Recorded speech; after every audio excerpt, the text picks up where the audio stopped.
Welcome to Pete and Hannah's Watchlist. I'm your host, Pete Mitchell. I'm here with my great co-host, Hannah. Hello, people. Hannah, we're here today for movie news. That's right. But before we begin, let us tell the viewers and the listeners what they should do. Could you pretty please leave a like and subscribe to our channel? Subscribe. Leave a comment down below. Your feedback on the show, thoughts, questions, comments, queries, all that is welcomed in our comments below. Hit the notification button and you'll get great content like this one, including What's Next, the show where we help you figure out what to watch next. Bride Hard, Together. Sure. Movies. AFI Top 100 10 Year Revisited, we did that. Sunset Boulevard. Yeah. Good movie. Yeah. Pretty scary. I thought it was funny. Today it's movie news, and tomorrow it's mailbag. Pete and Hannah's Watchlist at gmail.com.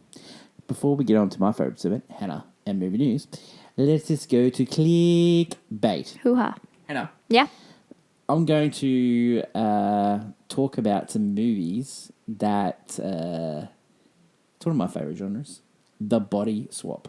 Oh. Because we're getting Freakier Friday, the second movie about the Body same swap. thing. Body swap.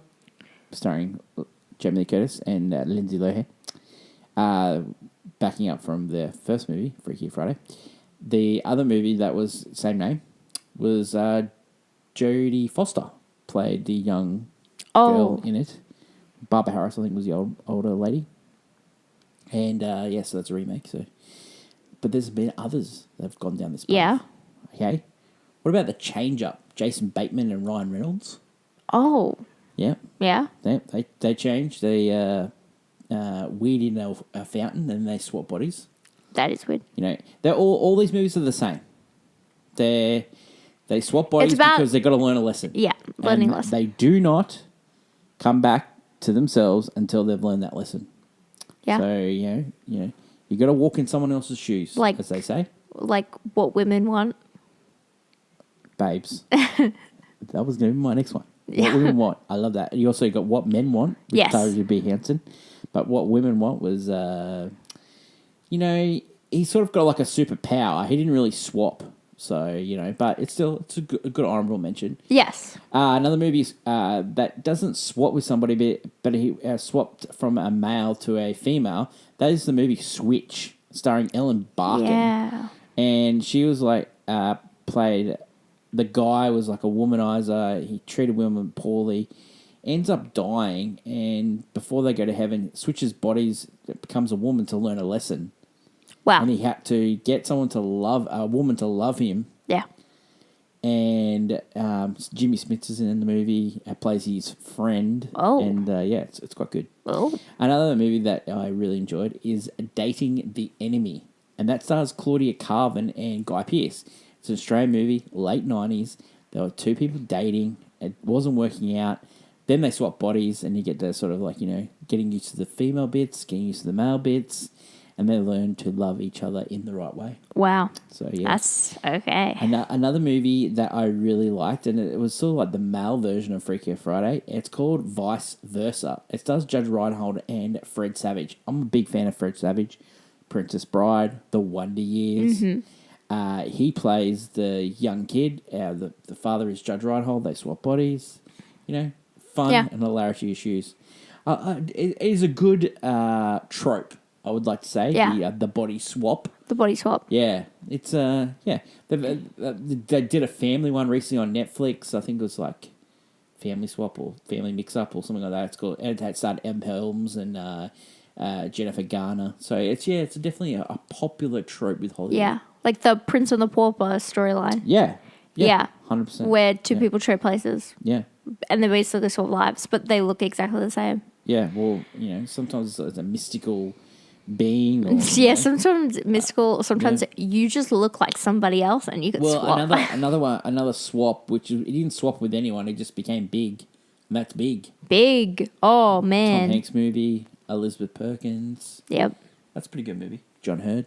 It's a pretty good movie. It is, but it is weird. For Tom Hanks, it's a weird sense of humor and became a real actor. It's a weird movie. It is a weird movie. It's when like you actually think about 13 going on 30. Oh, Suddenly 30. You mean. It's Suddenly 30. Well, no, I think it was 13 going on 30 in the States, but we had it as Suddenly 30. Yeah.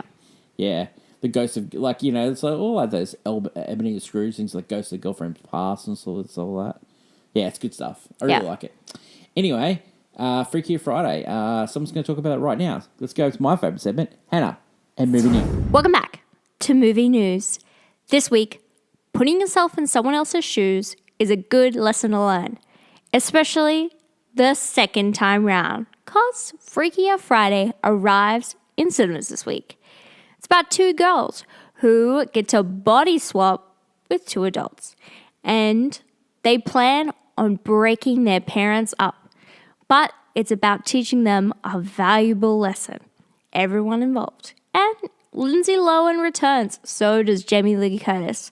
So much fun for the whole family around for the second time. That is what we're watching this week. Leave a comment down below what you would think. Until next week. Bye. Thanks, Hannah. I would like to talk about clickbait headlines. Yeah. Headlines. Some great trailers we got over the last couple of days. We got the new Noah Baumbach movie with George Clooney and Adam Sandler. Jay Kelly. Yeah. Didn't see it? No, I didn't either. It didn't pop up. Netflix. You know, speaking of Netflix, Demon K-pop Hunters, what was it called? K-pop Demon Hunters. Yeah, over 100 million people have seen that movie. Yeah.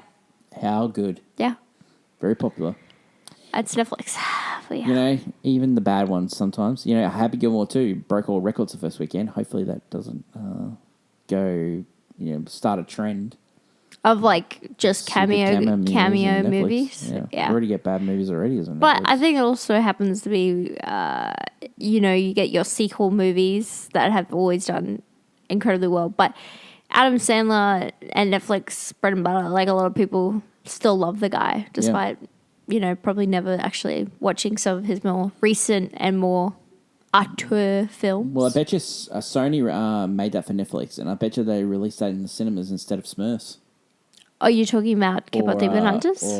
You're confused. Yeah. No, I mean K-pop Demon Hunters. Yeah. I bet you they really wanted to release that instead of like... I don't think it does well, though. Oh, maybe. As well as it has on Netflix because of the reach it has. Yeah, it's true. When you have a movie like that, it's easy... When you have a Netflix movie, it's easy to clip and put it online and listen to music. Whereas when you have it at the movies, it takes a while for that to trend, Fantastic Four. I like how all these people are trying to say, Fantastic Four hasn't done well in the second week of the box office. And then now they're rewriting history saying, oh, Fantastic Four is not a big property for Marvel. It's actually the third biggest property behind Spider-Man, X-Men, and Fantastic Four. It'd be like saying DC saying a Wonder Woman movie doesn't work. Oh, yeah, I know, right? Okay, Superman is the second biggest title behind Batman, so it needed to work, Superman. Another thing is... But I'm telling you, Fantastic Four is the third biggest title for Marvel. Before MCU, people only knew Fantastic Four, X-Men, and Spider-Man. That's all people knew. That's all maybe I think people forget that. Maybe people knew the odd Hulk, but you don't know these people until the MCU. The only reason you knew Hulk was because of the TV show. Yeah, that's what I'm saying. With Bill Bixby. But the reason why Iron Man was definitely the third biggest is because Marvel want to sell off all their properties, and the only two that could sell off were three that could sell off. They were Spider-Man, they sold it to Sony, and then Marvel sold X-Men and Fantastic Four to 20th Century Fox. And all the other characters, like, Thor and Iron Man, they couldn't sell. Captain America. They could not sell them. No one wanted them. No one wanted them. Yeah. So, all this revisionist history, it just goes to show, it's the story. If people like the story, they will go and see it multiple times. Look at... Superman's getting multiple people going and seeing it in America. Yeah, they're not getting... Fantastic Four is not happening.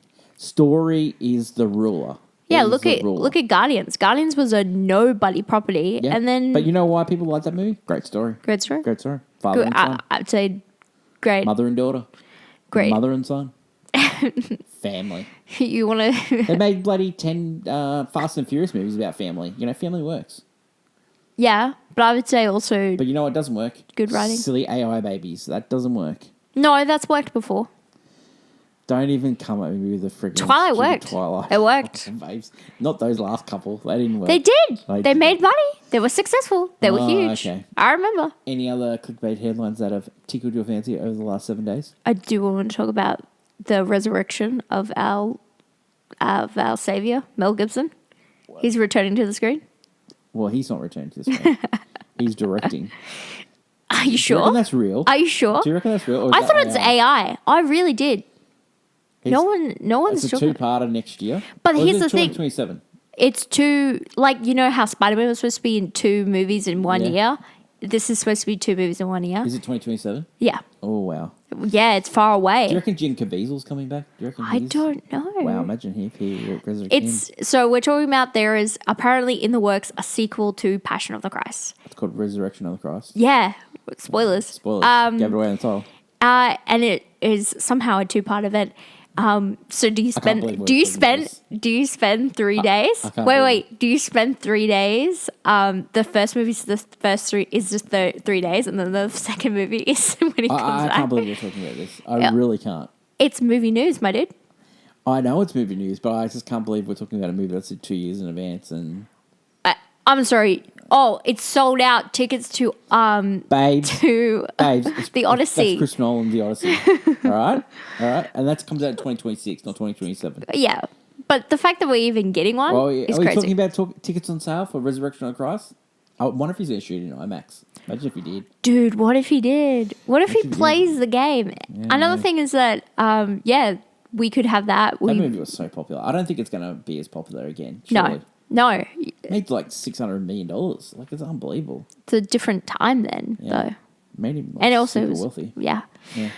But movies are weird. We're getting new ones all the Movies time. are weird. That's Movies are the weird. best thing you've ever said. Movies are weird. You know, there's a creator on TikTok Yeah. called, I think his name is Jamal. He's like English. Oh, I love him. Yeah, he's great. And Oh, I love him. He came up with one of the hottest hot takes of all time. And I know we do hot Are we takes on talking this. about where he said that Audiences to blame for the downfall of cinema? his earlier one that he was getting a lot of flack for was when he reviewed Fantastic Four. You know And what it gives it a 0. Yeah. And it's actually it's 3.5.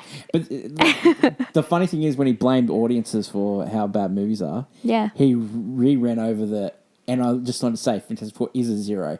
He had some like great hot takes this week. One of the other hot takes was Beyonce was bigger than Michael Jackson, which he is totally delusional. that is pretty delusional. That is delusional. Like Michael Jackson has been dead for years and he's still popular. Yeah. I would say Elvis Presley is bigger than Beyonce as well. Yeah. No, I'd say Elvis Presley and... I'd say Michael Jackson is top. I'd say second is Elvis Presley. Yeah.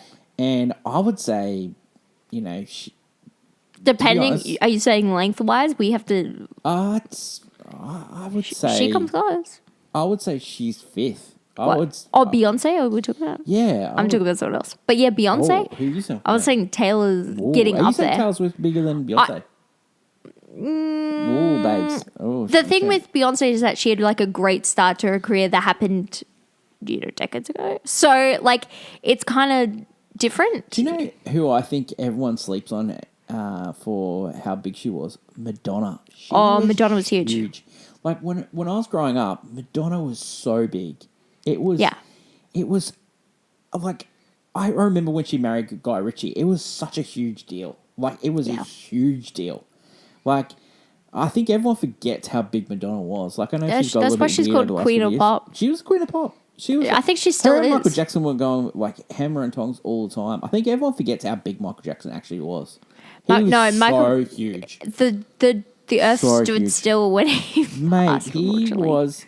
he was like, yeah. It was like a unbelievable. week of mourning. Like Yeah. you could not. It never left the screens. That's when you Yeah. know someone. It was impactful. But yeah. what I was trying to say was that the take of audiences of who to blame for the movies that we're getting, it's not wrong. It's not wrong. It's a 50-50 thing where audiences are only seeing movies they know that are going to be. It's the classic chicken Guaranteed. and the egg. Yeah. You know? Who's to blame? Who's to blame? What came first, the chicken or the egg? What came first? Is it audiences to blame for... Or Hollywood feeding Hollywood it. feeding it? You know? I think it's a little bit of both. It's both.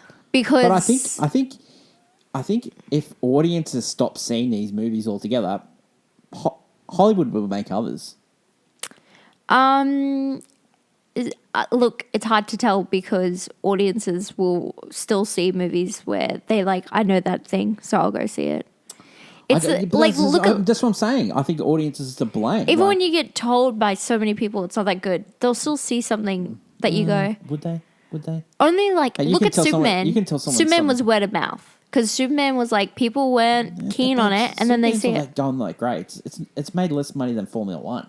Yeah, but that's because worldwide release, no one really cares about Superman. Because no one wants a superhero movie right now. I'm telling you. People want to see fast cars. And dinosaurs. That's what people... That's at heart. We're all just 4-year-old toddlers. Weird clickbait headlines. I just want to say that, even though I've loved the movie so much, Sinners only making $380 million. I'm telling you, if that movie came out in the late 90s or the early 2000s, that movie makes $600, $800 million. Easy. But that's when people will actually go to the movies. 100%. People don't go to the movies. We so are expensive. Reviewing movies in a dying industry. Well, we've chosen a great time. Well, we're dying down with we want to give people, like, there's, like, so many, and we just want to be like, this one is actually worth your time here. But I understand if you just wait and you watch it on Netflix. Yeah. But we just wanted to say, do you think we are the right people to talk about this stuff, though? We just no, but we go see a Mission Impossible a lot. Yeah, but there's nothing wrong with that. Well, is it like are we the what's wrong with movies? Mission Impossible is more of a religion of ours. Resurrecting. But the thing with God, we're a strange bunch. Yeah, no, we're just like, we enjoy movies. We're not critics. Maybe you should do the opposite to us. I don't know. What? Well, we've seen Mission Impossible like 6 times. So, what's the problem with that? Oh, it's not very good. It's not. It's a golf club. You're the one who likes to go. It's a mission every Monday. Oh my dude. I do like going to see it. That's true. I like watching Angela Bassett. Do you think we've got a problem? I think we do. But anyway. I like watching Angela Bassett. Are we going to see it next Monday? Yeah, if it's on. Of course. We like supporting movies, especially those ones. Especially Tom Cruise. We love that guy. Anyway, that's it for today's show. That's weird. Yeah, episode. Leave a comment down below about movies you're excited to see. Yeah. Also, the audience thing. Leave a comment or write a comment talking about our mailbag. Pete and Hannah's there we go. Any questions, comments, queries? You can talk about things like, are we silly going to see Mission Impossible? Or which dog would you wish? Which movie dog do you wish to John Wick? Oh Jesus! Oh, that's huge. I have one. That's right. All right, Han. Thank you. That is it for today's show. I love dogs, by the way. Next week. So tomorrow we're going to do the mailbag. Then next week we're going to review Freakier Friday. Yeah. And we're also going to review Weapons. Yeah. Wow. Great times. Then it's a treat for Hannah. Huge Stanley Kubrick fan over here. 2001: A Space Odyssey. This is it for him. 50. This is a testament. I've seen this movie, and oh my God, you're in for a treat. You are in for a treat. Bradley's got 4 movies on this list. You're in for a treat, boo. You are in for a treat. And then we'll do movie news where we'll preview Life of Chuck next week. So Life of Chuck, we finally get excited. Yep, it's your boy. And and then we'll play a game, which is Blockbuster. So yeah, great week next week. Do you want to play a game? Sure, Hen. That's my lovely co-host, Hannah. Long live cinema. And until we meet again, it's bye for now. Bye.